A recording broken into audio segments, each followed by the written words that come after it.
আজি বহুদিনৰ পৰা আমাৰ কাৰ্বি আলঙৰ লগতে অসমৰ অংগনবাদী কৰ্মী আৰু সহায়িকা বাইদেউসকলে তেওঁলোকৰ দৰমহা বৃদ্ধিৰ বাবে আমাৰ চৰকাৰক অনুৰোধ জনাই আহিছিল।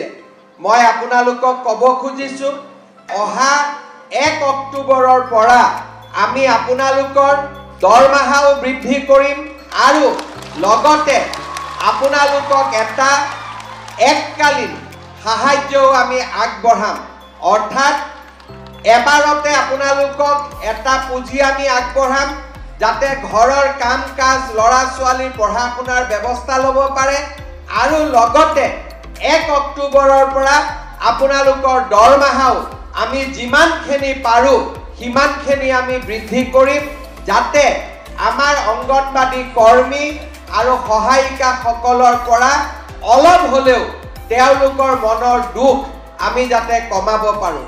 ভাল হ'বনে বেয়া হ'ব দৰমহাটো বঢ়াই দিলে? ভাল বেয়া হ'ব নেকি? পিছফালে একো কোৱাই নাই। ভাল হ'বনে বেয়া হ'ব?